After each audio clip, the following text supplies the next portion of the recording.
মাথার বান্দে বোঝা গেল রে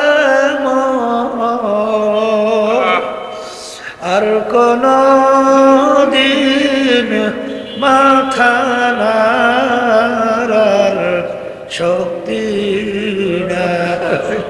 মাথার বান্দে বোঝা গেল রে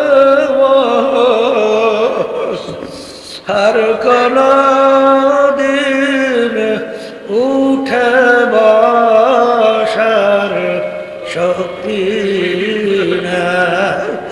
আর বান্দে বোঝা গেল আর কোন দিন হেঁটে চলার শক্তি নাই।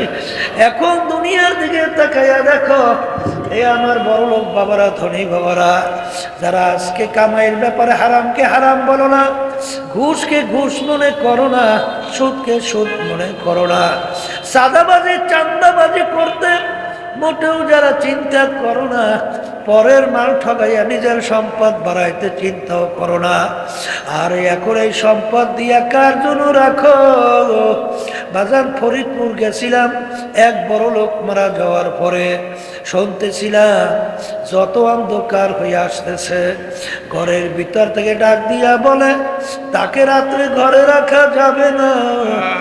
এই মরা লাশ দেখলে ছোট ছোট বাচ্চারা ভয় পাইবে। ঘরে মসজিদের ভিতর থেকে খাট বের কইরা খাটের ভিতরে উঠাইয়া আহারে সারা রাত্র মসজিদের বারান্দায় নিয়ে ফেলাইয়া রাখছে। ওর কষ্টের কামাই করা টাকার বাড়ি ওকে জায়গা দেয়।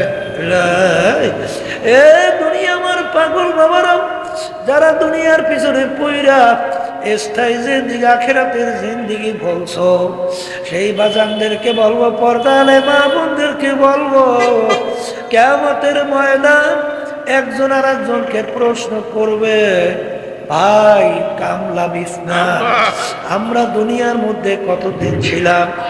একজনে উত্তর দেবে লাবিসনা ইয়াউমান আও বা'দা ইয়াউম, একদিন অথবা একদিনের মনে কিছু অংশ ছিলাম।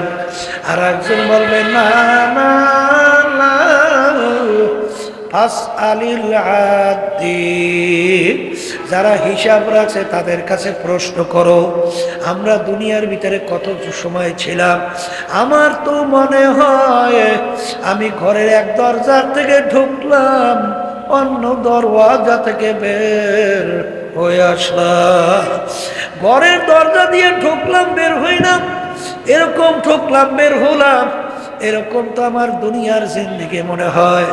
হে বড় লোক আমার বাবারা, হে আরাম প্রিয় আমার বাবারা, হে পর্দার আড়ালের মা বোনেরা, যার যত বয়স হয়ে গেল পিছনের দিকে একটু তাকাইয়া দেখো, মনে হয় সাপকালকের ঘটনা। ওদিকে আয়নার সামনে যখন চেহারার দিকে তাকায়, দেখি কাঁচা দাড়িগুলা পাইকা সাদা হয়ে গেল, দাঁতগুলা পইরা বুকরা হইয়া গেল। কত লোক নিয়ে একসঙ্গে চায়ের টেবিলে চা খাইলাম, গল্পের টেবিলে গল্প করলাম, আরে বাজারে বাজার করলাম। এখন সেই লোকগুলোকে আর গল্পের টেবিলে পাওয়া যায় না, চায়ের টেবিলেও নাই, গল্পের টেবিলেও নাই। এমন একদিন আসবে রে মন, দুনিয়ার সব কিছু তার নিয়ম অনুযায়ী চলতে থাকবে, কিন্তু তুমি আর আমি থাকবো না। এর জন্য আমার বাগানদেরকে বলবো, পর্দার মা বোনদেরকে বলবো, হে দুনিয়াদার পাগল, তামাম দুনিয়ার ইতিহাস পড়লে দেখবো একমাত্র মুসলমান জাতি দুনিয়ার ভিতরে আজকে গলা টান কইরা, বুক টান কইরা, আজকে দুনিয়ার ভিতরে চ্যালেঞ্জ হিসাবে চ্যালেঞ্জ নিয়ে বেঁচে আছে। অন্য কোন জাতি আজকে দুনিয়ার ভিতরে চ্যালেঞ্জের ভিতরে টিকতে পারে নাই। হে মুসলমান আমার বাবারা, হে পর্দার আড়ালের মা বোনেরা, আজকে মুসলমানের ঘরে জন্মগ্রহণ কইরা খোদা না খাস্তা কিয়ামতের ময়দান যদি জাহান্নামের শিকল হাতে পায়ে লাগে, এর চেয়ে বড় কপাল পোড়ার সারে জাহানে থাকতে পারে না।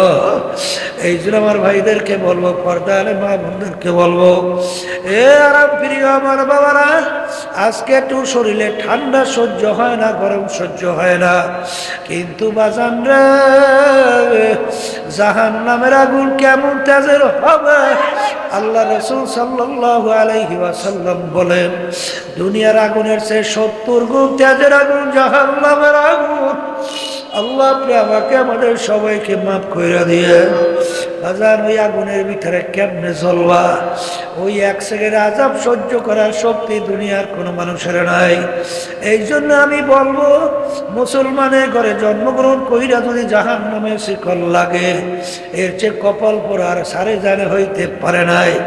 আমার দাদা রহমাতুল্লাহ আলাইহির কথা শুনছিলাম, দাদা রহমাতুল্লাহি আলাইহি এক বয়ানের ভিতরে বলতেছিলেন, হে আল্লাহর বান্দারা, পর্দালের মা বোনেরা, তোমরা বেহেশতে কে কে যাইতে চাও? হাত উঠাও। সবাই হাত উঠাইল। দাদাজান বলেন, আলহামদুলিল্লাহ, আমি বড় খুশি হইলাম আপনারা সবাই বেহেশতে যাইতে চান, কিন্তু আপনার কাছে একটা বিচার রাখি। কি বিচার? বলে, আপনার বাড়ির পাশে হিন্দু হরিচরণ, হিন্দু হরিচরণ ফজরের সময় মুয়াজ্জিন আল্লাহর পক্ষ থেকে যখন দাওয়াত দেয়, আসসালাতু খায়রুম মিনান নাওম, ঘুম হইতে নামাজ ভালো। তোমার বাড়ির পাশে হিন্দু হরিচরণ, ও ঠান্ডার ভিতরে ল্যাপ কম্বল দিয়া মুড়া দিয়া টাইনা ঘুমায়, ও মসজিদে যায় নাই, তুমিও ল্যাপ কম্বল মুড়া দিয়া টাইনা ঘুমাও। তুমিও মসজিদে যাও নাই, তোমাকে আমি পাই নাই। জহুরে ডাকলাম, তোকে পাই নাই। হরিচরণ কেউ পাই নাই, তোকেও পাই নাই। আসরে ডাকলাম, তোকে আমি পাই নাই। হরিচরণকে পাই নাই, তোকেও পাই নাই। মাগরিবও পাই নাই, এশাও পাই নাই। রমজানের রোজা রাখার জন্য বললাম, হরিচরণ রাখে নাই, তুইও রাখো নাই। আরে হরিচরণের বিবি পর্দায় থাকে না, তোর বিবিও পর্দায় থাকে না। হরিচরণ বিপর্দায় চলে, তুমিও বিপর্দায় চলো। হরিচরণ হারাম হালাল তমিজ পার্থক্য কইরা খায় না, চলে না। তুমিও হারাম হালাল তমিজ কইরা খাও না, চলো না, পার্থক্য করো না। হরিচরণ সুন্নাত তরিকায় চলে না, তুমিও সুন্নাত তরিকায় চলো না। এক কথায় হরিচরণ তোমার বাড়ির পাশে হিন্দু, সে যেই যেই কাজগুলা করে হুবাহু ওই কাজগুলাই তুমি করো। তাহলে কিয়ামতের ময়দানে তোমাকে যদি আমার মালিকের বেহেশতে নিতে হয়, তোমার বাড়ির পাশের হরিচরণ কি দোষটা করলো? হরিচরণ কেন বেহেশতে যাইতে পারবে না? ইন্নাল্লাযীনা আমানু ওয়া আমিলুস সালিহাত, আমার মালিক বলেন ঈমান আনতে হবে, এরপর নেক আমল করতে হবে। আর মুসলমান বলতেই কিন্তু মন চায় ঈমানকে মজবুত করে নেক আমল কইরা দুনিয়ার থেকে বিদায় নিয়ে নেক আমল বাড়াইয়া আমার মালিকের দরবারে হাজিরা দিবে। কিন্তু শয়তান এবং নফস আম্মারা এবং মানুষ শয়তান তোমার আমার পিছনের শত্রু হিসাবে নেকের কাজে বাধা দেয়।